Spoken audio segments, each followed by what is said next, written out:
Tonight I'm going to make some Pico De Gallo. This is going to go on some chicken tacos that I'm going to make later on. You can of course use this just to eat with chips, to serve at a party, or to go on a burrito, quesadilla, etc. Or even a salad. So these are Roma tomatoes. I typically go with these because they're the least expensive that I can find. I go for ones that are a little firmer so that the salsa isn't, or the pico consistency has some texture to it and it's not mushy. So these are just 4 Roma tomatoes. This is a small white onion. You can use brown if you have it. A lime. This is a large lime, so I may use half, or maybe even the whole thing. It depends on how much juice it yields. These are 2 jalapenos that I have roasted. To roast a jalapeno, all you do is roast it over an open flame or in a skillet, dry, until the skin blackens. And what you do is you put it inside a bag or cover it with plastic, and the steam will make the skin come off easy. So I'm just going to dice these tomatoes up.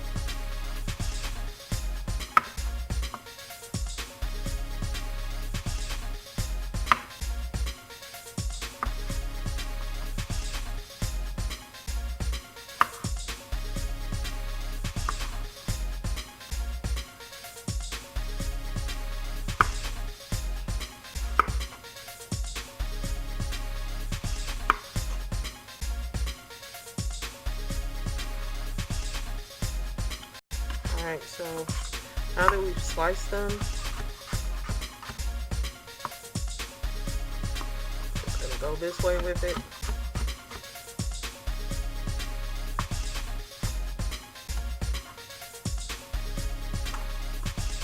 And they're gonna cut all these up the same way. This is not, as I always say with savory cooking, it's not an exact science.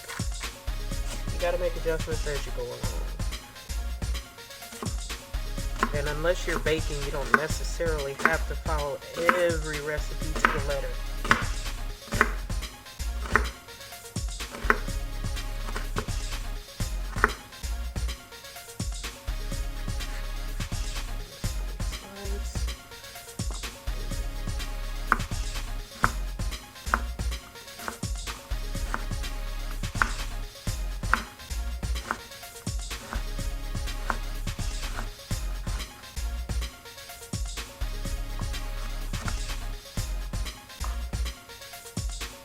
Kind of want your onion to be right around the same size as your tomato. Gonna get this in the bowl.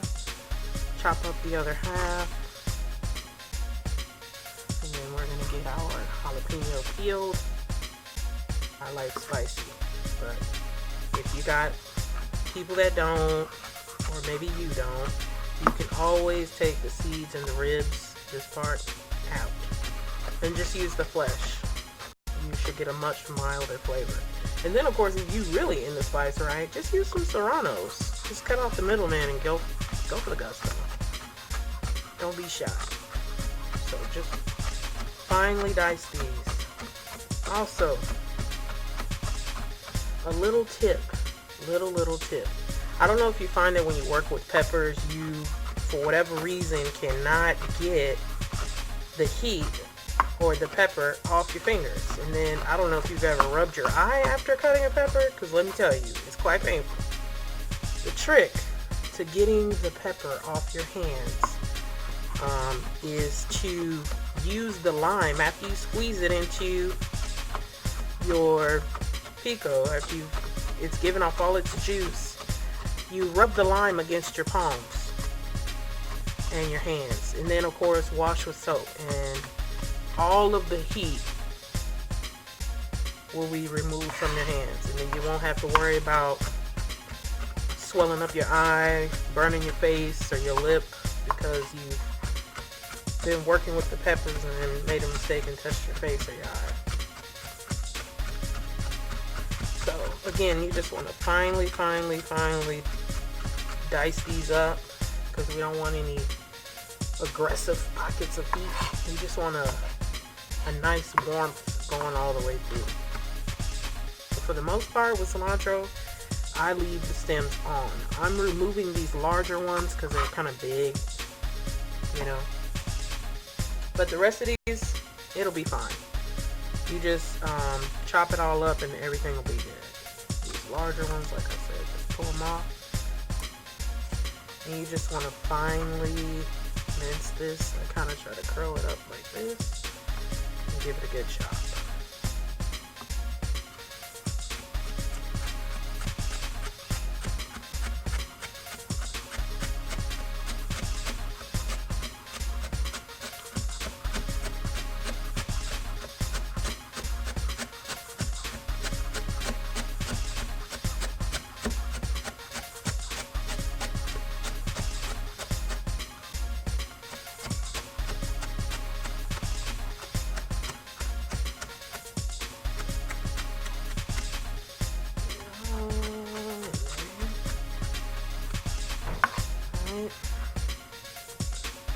Now that we've done it that way, we're going to take it the other way. You can see we've got our diced Roma tomatoes, diced onion, roasted jalapenos that we finely minced, about a half a cup of minced fresh cilantro, and this is 2 jalapenos that we roasted.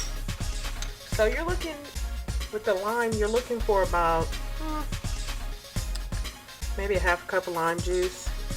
If you find that your limes are not yielding a lot of juice, I would roll them. Give them a good roll. Make sure you pick out, obviously, a good one, but also roll them. You're looking for this to have a good bit of lime citrus kick, but not too much. You just want it to kind of balance everything out. And as you can see, I'm rubbing my hand with the lime now that I've got my about half a cup, maybe quarter cup, between a half and a quarter cup of fresh lime juice. I'm rubbing my hand because I was handling that jalapeno earlier, and I'm not trying to burn my face off or nonetheless, or even my eye, you know, from the pepper. So just give it a good rub. The citrus will get it all off for you.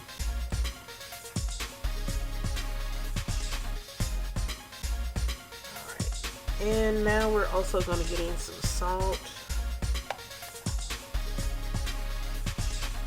A teaspoon of salt. And about half a teaspoon of pepper. You know, chips or whatever it is you're eating is probably going to be seasoned as well. So you don't want to go too aggressive with the seasoning on this. But just a little salt and pepper.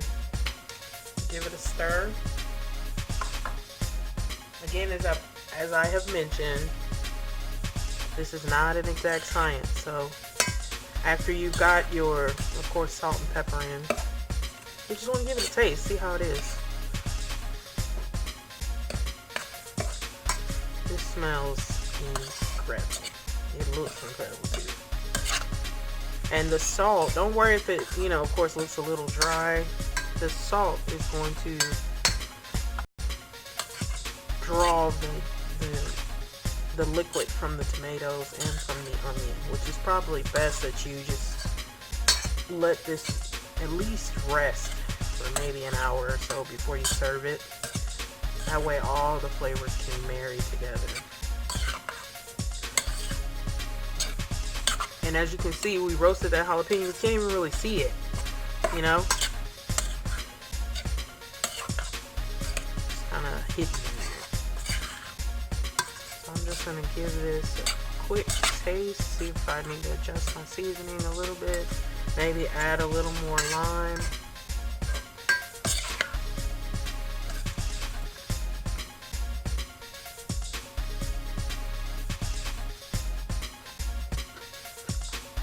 That's perfect. That is perfect. It will go well with chips. I would suggest, of course, that you make your own. Just fry up some corn tortillas until they're golden brown. They taste way better than anything you will ever get out of a bag. Or, as you will see later on, go well with some tacos.